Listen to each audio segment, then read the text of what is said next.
Episode 30। क्या वो अंधा है?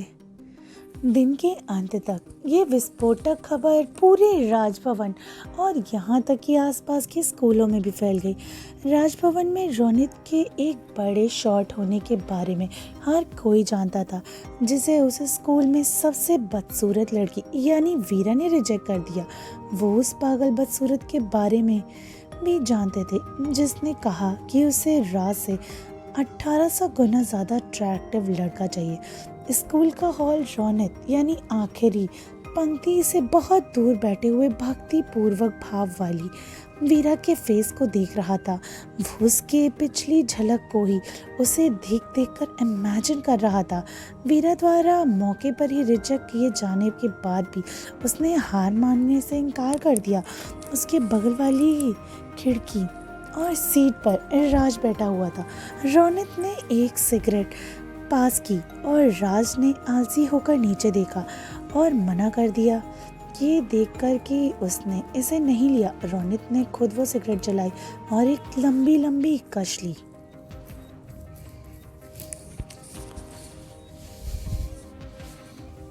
फिर उसने शक्ति से कहा, राज, वीरा वो लड़की है जिसे मैं हमेशा से खोज रहा था। अगर हम भाई हैं तो किसिंग सीन से ज़्यादा मत करना। तुम्हें बस दिखावा करना होगा। राज का उदास चेहरा एक पल के लिए जैसे टूटता सा हो गया।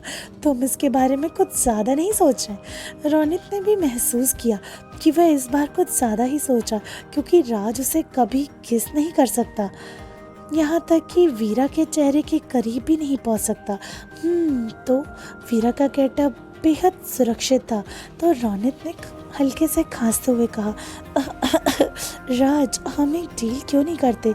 तुम मुझे ये रोल दे दो, ठीक है? हम इस बारे में टीचर से बात कर लेंगे। क्योंकि शनाया भी नहीं चाहती और तुम वीरा के साथ वो सीन करो। वीरा की बजाय क्या तुम दोनों को एक्ट नहीं करना चाहिए? ये सुनने के बाद राज की आंखें बड़ी हो गई और उसने आश्चर्य से उसकी ओर देखा। वो आलस में उसके प्रस्ताव पर सोच रहा था, पर वो तो कोई रोनित का सबसे अच्छा दोस्त नहीं था।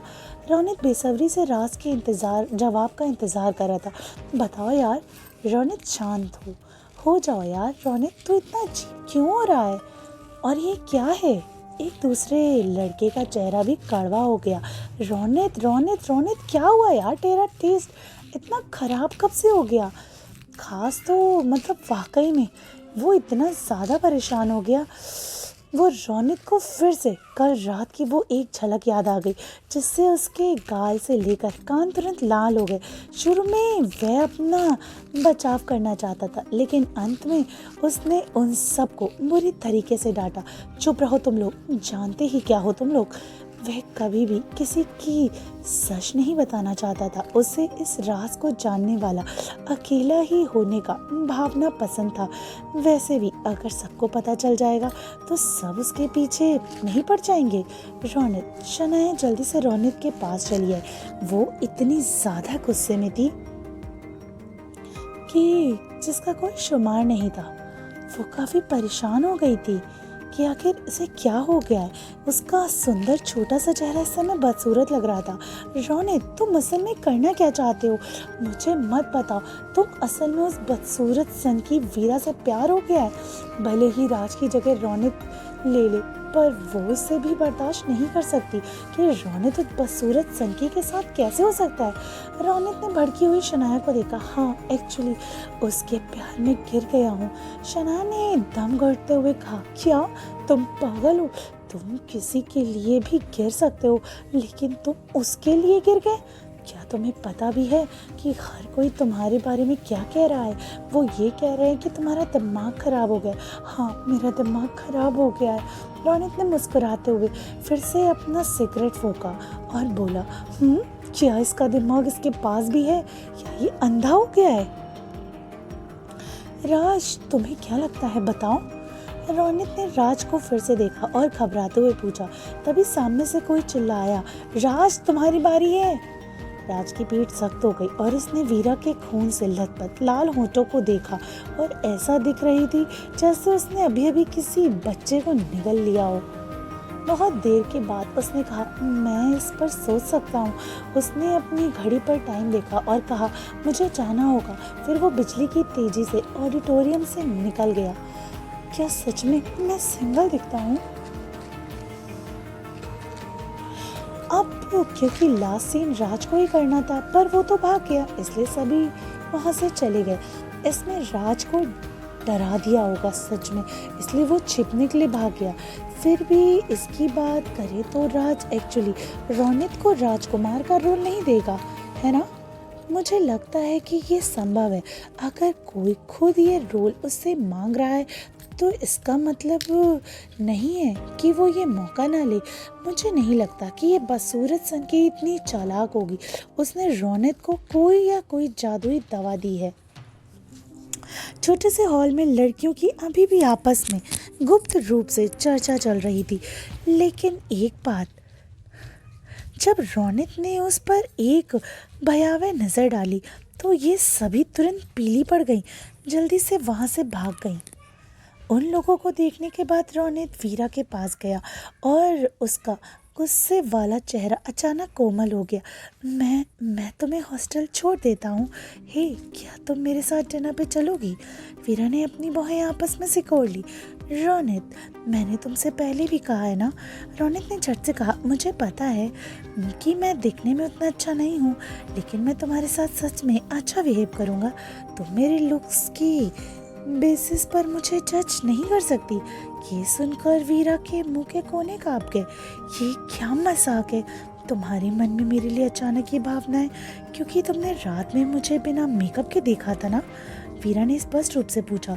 रोनित ने इससे इनकार नहीं किया और सिर हिलाया। हाँ, वीरा ने अपनी भावें उठाई। तो क्या तुमने मुझे सिर्फ मेरे लुक्स के बेसिस पे पसंद नहीं किया? रोनित ने अपने होठों पर जीभ फेरी। मैं जानता हूँ कि मुझे तुम्हारा चेहरा पसंद है, पर तुम सच में बहुत खूबसूरत हो और हर लड़की की चाहत होती है कि उसकी गर्लफ्रेंड खूबसूरत हो। इसमें क्या गलत है? रोनित के आत्मविश्वास और साहस से वीरा थोड़ी देर के लिए तो निशब्द थी। वह अब यही जवाब दे सकती थी, दरअसल मेरा पहले से ही एक बॉयफ्रेंड है। तुमने क्या कहा? ये सुनकर तो रोनित का चेहरा ही बदल गया। लंबे समय के बाद वहाँ शांति छा गई। तुम्हारा कोई बॉयफ्रेंड कैसे हो सकता है जब तुम ऐसी दिखती हो? वीरा बेबस थी। क्या मैं सिंगल दिखती हूँ? रोनित ने बाहें आपस में चढ़ाकर कहा, मेरा मतलब ये नहीं था, जस्ट वह उस पर विश्वास न करने के लिए उसे दोष नहीं दे सकती थी। आखिरकार वीरा हमेशा इतने भयानक मेकअप लगाकर जो रहती थी, कोई कैसे यकीन करेगा कि उसका कोई बॉयफ्रेंड है? अच्छा, क्या तुम्हारा बॉयफ्रेंड तुम्हारी हर इच्छा को पूरा कर सकता है? रोनित ने कहा। वीरा ने निश्चित रूप से अपना सिर हिला दिया।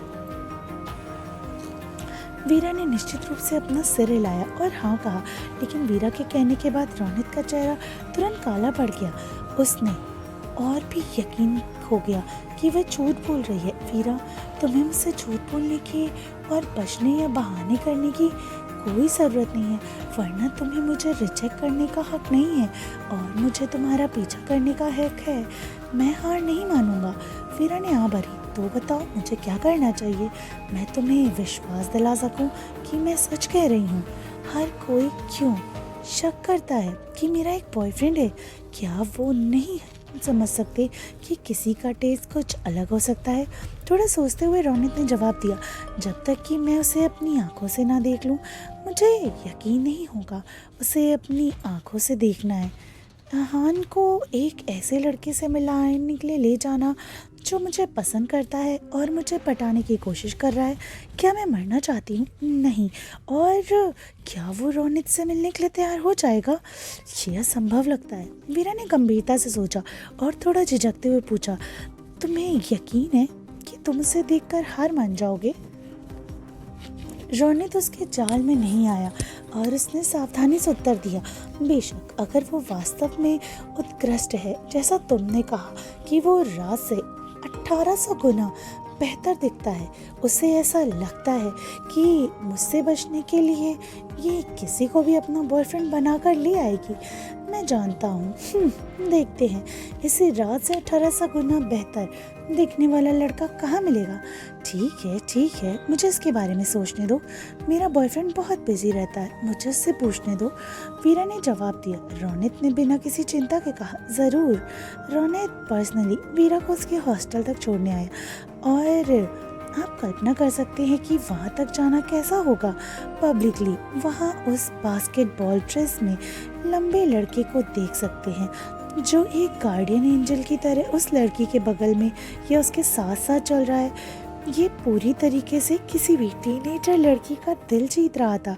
हालांकि जिस लड़की को वो एस्कॉर्ट कर रहा था वो अपने डरावने विस्फोटक बालों यानी घने स्मोकी मेकअप और चमकीले लाल खूनी होठों में इस सीन को पूरी तरीके से बर्बाद कर रही थी। ये देखने लायक और भयानक नज़ारा था। हे भगवान, वो बदसूरत सन की वीरा, सच में क्या ये उसका बॉयफ्रेंड है? क्या उसका प्रेमी सच में स्कूल के डायरेक्टर का बेटा है? ओह माय गॉड, मैंने तो सोचा ही नहीं था कि ये सिर्फ एक अफवाह नहीं थी, ये अविश्वसनीय है। दर्शकों की भीड़ के बीच शिवन्या ने उन दोनों को दूर से देखा। ये देखकर कि राजभवन का एक बड़ा शॉट यानी वीरा के प्रति इतना अट्रैक्टिव था, उसका चेहरा एक पल के लिए तो सख्त हो गया। उसने सोचा कि वो आज वीरा को तबाह होने देखेगी, लेकिन कौन जानता था कि स्कूल में इतनी बड़ी धूम मचाते हुए वो पूरी तरीके से ठीक हो जाएगी।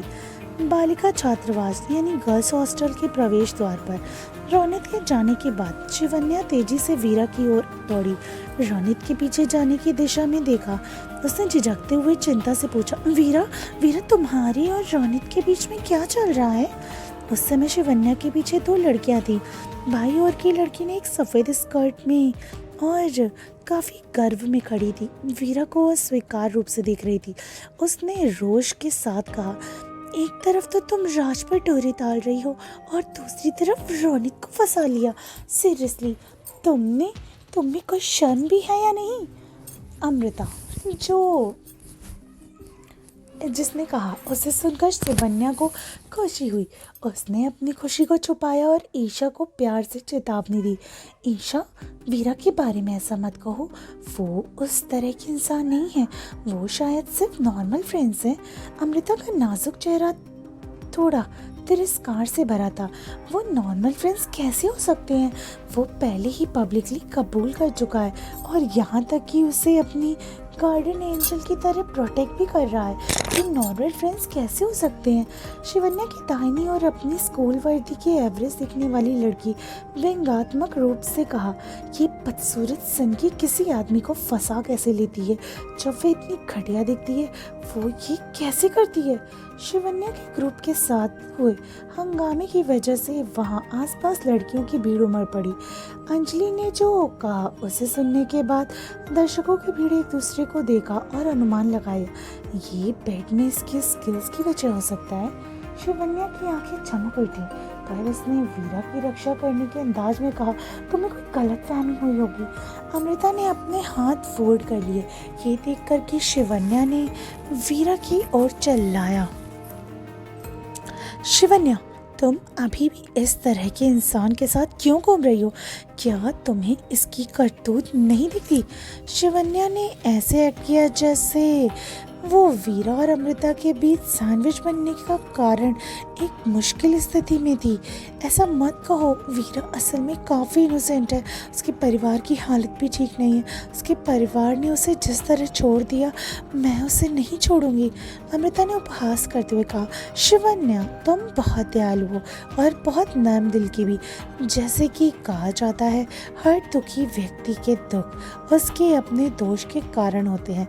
उसका परिवार उसके पिता की दुष्टता यानी उसके अपने भ्रष्ट व्यवहार और उसके कॉम्प्लिकेटेड पर्सनल लाइफ के कारण बर्बाद हो गया। क्या ऐसा इंसान तुम्हारी सिंपैथी के लायक है? ये बहुत चालाक है। एग्जाम में चीटिंग करने के बाद भी राज के बगल में बैठी थी और शो में शनाया का रोल छीन लिया। फिर भी ये राजभवन के बॉस के साथ जुड़ने में सक्षम हो गई। अन्य सभी लड़कियों ने भी भीड़ में सिर हिलाया और सहमति जताते हुए उसकी निंदा की। आई होप फ्रेंड्स आपको ये एपिसोड पसंद आया। मिलता है कहानी के अगले एपिसोड में। बाय।